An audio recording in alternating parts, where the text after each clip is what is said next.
I know that your work on Too Hot to Handle revolves largely around helping people connect on a deeper level. So I'd love to know what first drew you to becoming an intimacy coach, and if and how your own personal journey has influenced your approach to intimacy, tantra, etc. Yeah, I love this question because I truly feel that the things that inspire us the most are the things that we are working on or have worked on within ourselves. And intimacy, when I speak about it too, it's not just in the realms of romantic intimacy as my job proceeds on Too Hot to Handle. It's about intimacy with life, intimacy with the unknown, just being able just to hunker down and be like, I trust what's going to come in front of me, even if I can't see it. So when I speak about intimacy, it's about the unknown, truly. And this trickles down into romance because when we experience new romantic feels and vibes and all the things, it's so exciting. But also we get caught up in that excitement that we're also not looking forward. And then sometimes it could be challenging. So intimacy overall, and especially like when I teach it on Too Hot to Handle, my main thing is creating a safe space for them just to connect deeper to themselves. In your experience, what do you think are the most common barriers people face nowadays when trying to cultivate true intimacy and connections? I feel it's presence. Like that's the biggest thing. I feel we have so much distractions in today's world, with technology, with all the things, work, and even people being in survival mode. Like people worrying about how they're going to provide for themselves and their families. So when I feel it comes to the dating scene, I feel it's the same thing. Because with my clients, when I'm working with my women clients specifically, they share a lot about they don't have time just to be messing around and just going out on dates just for pointless experiences. So I feel presence is the biggest thing in dating, and also because like with dating app culture, everything is so fast foodish. It's just swipe, swipe, swipe, swipe, swipe. Nobody's really being present and taking the time to actually get to know somebody. I know that intimacy can be a sensitive topic for many, and I think the show does a great job at tackling that head on, breaking down a lot of stigmas and just starting a lot of conversations about topics that we might not talk about as often as we should. Which brings me to my next question, and that was just, how do you create a safe space for the participants on the show so that they can open up and really embrace the process, especially when they know cameras are rolling and that this is going to be all televised eventually? Yeah, so from my first season to this newest season that just dropped, my main thing is as soon as the contestants walk in, that they know that there's no hierarchy. They know that I'm not above them, I'm not below them, that I'm just there just to point out a few things, but I'm not an authoritarian figure to them. And it's not like, oh, listen to what he says. I'm not teacher in that way. So I make that clear, but just how I have the interpersonal conversations in between when we're filming the workshop. Sometimes there's like sound breaks and stuff like that. So I go and have conversations. For instance, last season, I had an amazing conversation in between the workshop with Joelle, with Gianna, and with Lucy. And it was around the time when the whole thing with Flavia was going down, the whole thing with Gianna, Louis just left, and then Lucy still recovering from the whole Charlie situation. And I remember we just sat down on one of the platforms. We were just looking at the beach, just having a real conversation. And for me, it's like that moment wasn't captured, but to me, that is the epitome of the show, is those little moments that mean so much that don't get recorded, don't get filmed and brought into the edit. Are there a lot of moments? Is there a lot of work that the contestants are due that viewers are not seeing because it doesn't make the final cut? Yeah. There's definitely a lot of moments, a lot of beautiful moments that and beautiful things that are said that don't make the final cut. Because, for instance, let's say even one of my workshops, the mirror one, for instance, that one was probably about 2.5 hours, but on TV with the edit, it was only like about 10 minutes tops. So there was a lot of beautiful things said, a lot of beautiful things shared. But yes, there is so much work that's happening outside of the final edit for sure. Criticism online that just the show's heavy focus on sexual tension could potentially overshadow the emotional growth of the participants. So how do you, as the intimacy coach, then ensure the personal development work that you do isn't lost amid all the drama, which is mostly what we see as the viewer? Yeah, so first and foremost, to all the criticism and haters, I always say people say what they want from their couches. You know what I'm saying? Like if they were meant to be in the show, they could be on the show. Like, you know what I'm saying? It's like I used to be a professional athlete, so I know how it is with criticism and news write-ups and all this stuff. So um That's first and foremost. It's like they're gonna chirp. Second thing is that in my work, I currently live in Ecuador, and I strategically moved here because I go into the Amazon rainforest a lot. I work with many teachers, shamans, caciques, leaders, and everything is spiritual. Everything is spiritual. So when people say like it's a reality show, it's hypersexualized, for me, I'm like, no, we need more healthy sexualization, eroticism in this world. Because for me, it's like, well, we have close to 8 billion people. Every single person is a product of sex. So why is it this thing of like, oh, it's so sexualized? To me, it's like, shut the hell up. Everything, like, you're here because of sex. You're here because of sex. We're all here. So it's not a taboo thing. So that's the thing that I usually point people towards. So when these comments come up about it being sexualized, it's like, it's still TV. It's still TV. And the thing is too, with these contestants and all of them, it's like from every season, they're so brave because they're willing to go on a stage with cameras 24/7 monitoring their behaviors. And they also forget that the camera's on them most of the time. That's a real thing. So I always say the show is perfect as it is. And one thing that people need to understand too is that the edits at the end, it's not the full reality. The show is not scripted, but also the edits, they come in towards the end, and there's also stuff left out. So for me, it's not as from my point of view, when I'm walking into the villa and I'm going into the workshops, it's not as sexualized as it appears in the final edit. We've seen a lot of couples get together on Too Hot to Handle, but unfortunately, like a lot of reality shows, they don't always stay together once they're back in the real world. Do you think in your experience that it's possible to form lasting connections through reality TV? And what factors do you think could make it more challenging than in the real world? Yeah, Or absolutely. easier? Yeah, I feel, well, one, there's always going to be challenges, and there's the thing is too, like, they bring amazing people and they cast the contestants perfectly from all around the world, but they also live in different continents, and so distance will always be a thing. Even in personal lives, in my personal experience in dating, it's like distance is for me the worst thing. So that's always a huge challenge. But through the realms of reality TV, the reason why I say most of them don't work out is because also the connection began within the stage of reality TV. And these people are only together for 2, 3, 4 weeks. There could be, and usually in human nature, when we first see somebody we're attracted to, it's like, okay, we feel this thing in our body, and that's what's leading the charge. But when that thing fades away, it's like, where's the intimacy? So I feel, I think there's a couple couples then that stood the test of time, and one of them just had a baby, and even Charlie and Catherine are still together now. Chris and Sabrina, Seb, and Kayla, and I feel it's just challenging to have all eyes on you, because even in my personal life, I'm very private, and I don't like to have a lot of eyes and energy on my partnership. So for me, it's this thing of like, it's going to be an uphill battle for these couples and contestants to really stand the test of time. As I've said, we know many of the contestants on the show struggle with intimacy, and that's a challenge that resonates with a lot of viewers at home. So I'd love to know what advice you would give to people watching who may be facing similar issues. How do you think they could challenge themselves to improve connections and intimacy in their everyday lives without joining a reality show, that is? Yeah, I love that. I love that question. I see intimacy and vulnerability as one and the same. Intimacy and being seen as one and the same. So most people, we struggle with that, and I say we generalizing, but I say we as in the realms of human nature, because the thing is, when we open up a space for people to see who we truly are, it can be scary because we're putting ourselves at risk to rejection, to being ostracized, to being outcasted.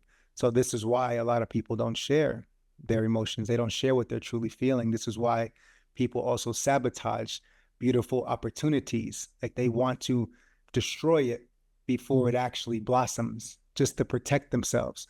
And we see this play out within the cast and in the villa. Even though it's a month-long experience for them, we still see the patterns. Their patterns represents, to me, everybody and everybody's dating patterns, moving from this woman to that woman, or this man to that man, or breaking a rule or not telling the full truth or telling half the truth. All this stuff plays out in everybody's dating lives. So I feel once we get to a point of being brave, like you have to be brave if you want to experience true, deep intimacy and deep pleasure within your lives. So the thing is too, I wish I had a magic pill where I could be like, hey, take this brave pill and you can be intimate and vulnerable. And I'd be I'll be all around the world, Bora Bora somewhere is chilling. Um, I say you build, and you as in we, you build the confidence of vulnerability just by doing it, even when you're shaking in your boots. Just let the real you be seen. And if somebody does reject that, they're not your people. I think a lot of people may not realize that they're not as vulnerable or open to connections as they think they are. I think especially like you said, with dating apps being so fast paced, you can feel like you're open, but then forming that connection in a short time is a challenge. Are there any, like, for lack of a better word, signs that people can watch out for that may indicate they need to work on their vulnerability, or that it could be hindering their relationship, like a lack of being open? Yeah, I say in simplicity, how I teach my clients, it's just as far as receiving. So let's say for you, Alexandra, I was like, oh, wow, your glow in your hair looks amazing today. It does, by the way. It Thanks. looks amazing today. And you're like, oh no, your glow and your hair looks amazing today. Like immediate deflection. That is a sign of being scared to be open, because a true test of being open and vulnerable is being able to receive a compliment, to receive love in this way. So I use this tool to measure even myself, because so many people also give me compliments for different things within my work. And I find myself still at times feeling uncomfortable in receiving praise and compliments. And so that's why intimacy is also my work, because I want to feel those things. I want to receive, because I also want to give them in the same quality that people give them to me. So I would say, like, within ourselves, and if we're dating in this moment, look how somebody receives a compliment. Do they deflect? And that doesn't make them a good or bad person if they do or don't. It's just taking notes of like, oh, okay, like they're uncomfortable receiving, so there might be a vulnerability thing going down. That is clearly why you've been a part of Too Hot to Handle for most of the show's season, including the last one, which brings me to my next question. And that's just, how do you see that the show has evolved over time? And were there any aspects of season 6 or any of the other seasons you worked on that surprised you or impressed you or just stood out? Yeah, so from day one with the production, I was really impressed just how they have actual mental health care providers on set, on call 24/7. They have them around the villa, around the retreat. So the contestants, they have support if they need, because it could be a lot, like within the retreat of like the drama, what's happening, the cameras, the aesthetics, always having to do things. So to have mental health care professionals on site is amazing. That was one of the things that was like, no, I'm gonna continue to be a part of this production going forward, because I like how they're handling that. As far as like within the show this season, for sure, like I rocked up to my workshop and I see Louis and Flavia there. I'm like, what the hell are y'all doing here? Like they purposely didn't tell me either that they were back. So I got to my workshop and everybody walked in and I was like, yo, what are y'all doing here? Like, no refunds. Like it's crazy. So the little surprises like that, it was a really good thing. And I see the show can possibly make a turn to really being something that supports millions of people. And in the realms of that, I spoke with the other expert, Shan Boudram, who's amazing at what she does. She's a sexologist. Um, it's like really focusing this dating and the sexuality piece with a lot of teachings for inner work. So I feel the show has an opportunity to expand on its reach, on actually supporting people who watch the show, because millions tune in.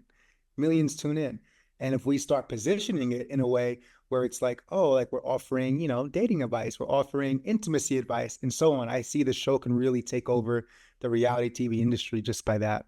You've obviously play a huge key role in shaping the emotional journeys of the contestants. So in terms of season 6, do you think there was anything that the season did exceptionally well in terms of fostering those meaningful connections? Or were there any contestants that really stood out to you that you're like, wow, they really put in the work and you can see it from start to finish? I'm sure you can say that about everyone on the show for the most part, but if anyone just comes to your top of your mind.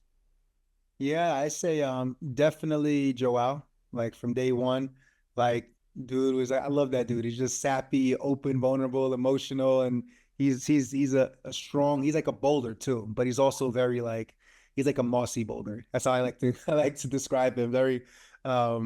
Very grounded, but also very open and soft and able to receive and to express himself. So I say how he really dove head first, you know, because also the whole situation with Flavia on the show, it's like there's millions of men out there who would love to be with Flavia. And he chose in a way to choose something that was best for his growth and in the realms of breaking up with her, you know, in that way. And I feel that was really admirable because most guys, I feel generalizing would have been like, no, I'm just staying with her just for the clout or just for this or just for that. He was like, nah, I'm gonna change my patterns. And also Gianna with she was a huge part of the season, and even her relations with like trying different things, and then that the Louis thing that she was like, no, I'm gonna shut it down. I'd rather not like that. Like that's huge. Like that's like actual breaking patterns and rewiring brains. So I feel these types of things are they stand out just because it's so brave just to be like, oh, I feel myself in a pattern and I'm going to change directions and go elsewhere. I only have one more question for you. And like, I've had such a fantastic conversation. And that would just be like, given your experience with the show, what do you think are important elements to keep intact for future seasons? And are there any new approaches or ideas or themes that you would love to see Too Hot to Handle explore in the future? Yeah, I would say with the direction of the show, like exploration within like I feel they already have an advantage, as I mentioned before, about being a leader and providing tips and tools and things to actually enhance people's lives. Like we already give people entertainment through the show, but it's like, okay, now we have the entertainment and can we also enrich people's lives with just little tidbits of support from professionals like myself, like Shan Boudram, and the other experts who are part of the experience. So I feel that is a huge thing that we can really wrangle in.